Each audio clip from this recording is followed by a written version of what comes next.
Well, this mural is about ovarian cancer, and it's meant to really increase public awareness of the problem and to encourage research and that sort of thing. The women that are involved, really, that's the important thing to them, that they can help other women. Well, the funders are the City of Philadelphia and the Manayunk Development Corporation and the Sandy Rollman Ovarian Cancer Foundation. And the Sandy Rollman Foundation is working also with the Fox Chase Cancer Center and giving donations to encourage research. It's important to them that people become more aware so that the detection of the disease can be earlier, because apparently it's quite curable in the early stages, but it's quite hard to detect. So that's one of their very important things that they are trying for.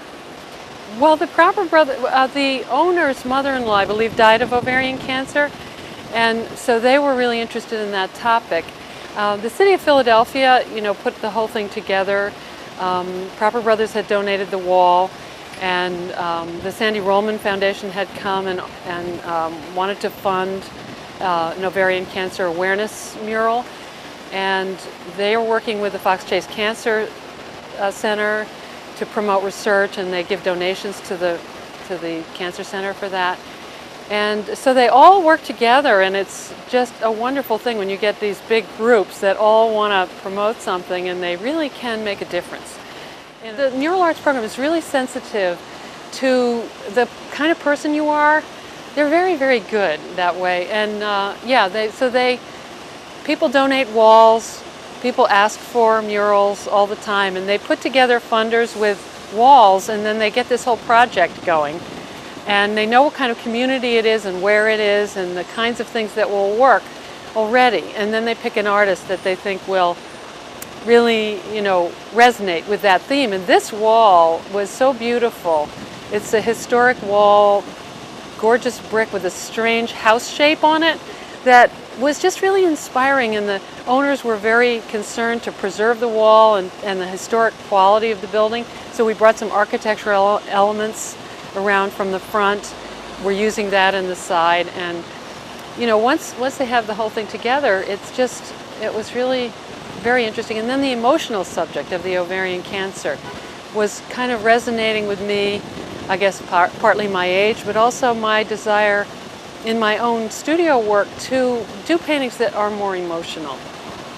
I was out in the Headlands last summer doing an artist residency, and I was just struck by that stark landscape, and I felt like it was a good metaphor for what they're going through. So around the outside of the mural, you see women in struggle, helping each other. The three women in the center are like a circle of hope.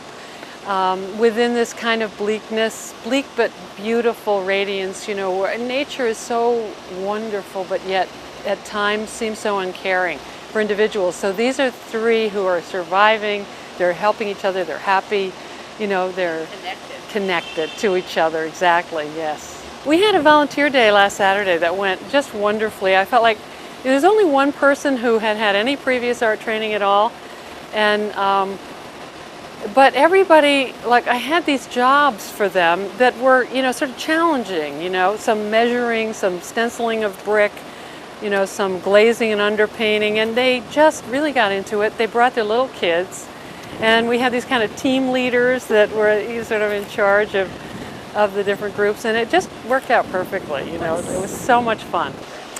I've been wanting to do big pictures my whole life, and when I saw them start to go up around town, I went to Mural Arts, brought my slides, and said, "Can you use me?" And they said, "Yeah, we've got landscapes we want you to do," and all that. But at the time, I had little kids, and I didn't want to spend that much time away from them, so I delayed until my daughter was 16, and she said, "Mom, I want to do a mural with you." So I went back to Mural Arts, and we started that mural together. Yeah, this is my fourth mural. And one is downtown, one is in my neighborhood, one's in Germantown.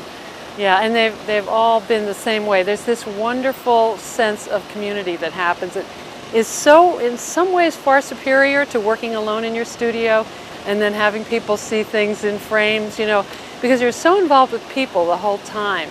And the input is so valuable. It really pushes you to do something extra. The Mural Arts program has asked me to do a project in the women's prison.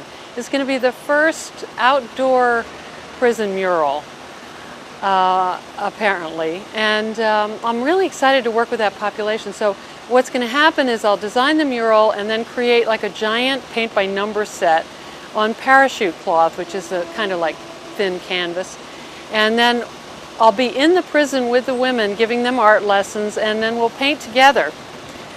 They'll paint the mural themselves, and also they'll be in on the design in the sense that, like any of the communities that I work with, they'll be giving me their ideas and what's important to them about the whole project. And then they'll mount it. The city will, well, I'll mount it with the city's help on an outdoor wall, and then, you know, rework it and make it into a unified work of art. But I'm very excited about that project too.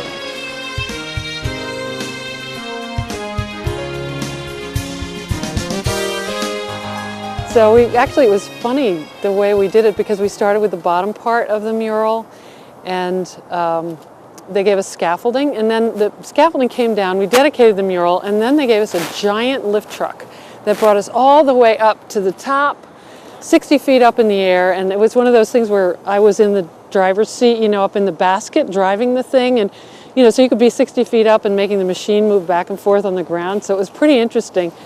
And then our troubles really began, because there were paint adhesion problems up there. There was an old sign for the furniture store that was painted in glossy oil paint, and so I had to get like people from Sherwin-Williams to come over and help me, and we had, you know, 3 weeks of testing various primers and, you know, sanding carefully and cleaning, like in the fairy tales the girls have to like find the needle in the haystack and that sort of thing. It was that kind of really picky work. And then we finally finished it, and it's nice to be, you know, done. And we had a great volunteer day. It was really fun.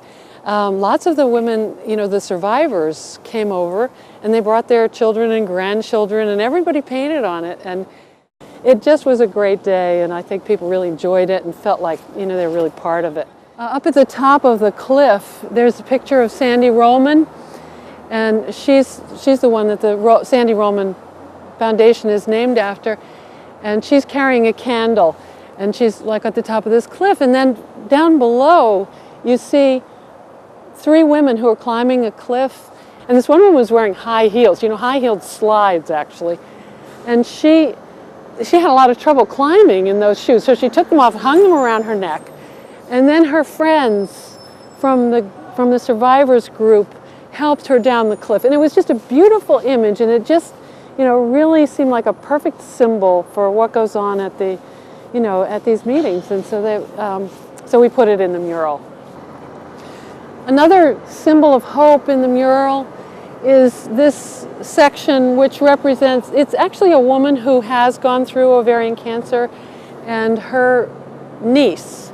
And they're planting an impatiens plant, which is kind of a wonderful symbol of the whole thing, because it is such a bleak landscape and nothing would really grow there. Something like an impatiens that requires a lot of water, you could never expect that to grow, but they're planting it, and that's a very optimistic note of hope in a landscape like this, in a little spot of color in the midst of kind of basically desert environment. There's a little secret in the middle of the mural. Up towards the top, within the cliff, there's a figure that almost no one ever notices, which is a figure who's really in struggle. And I wanted that to kind of fade back so that you wouldn't really see that the first thing.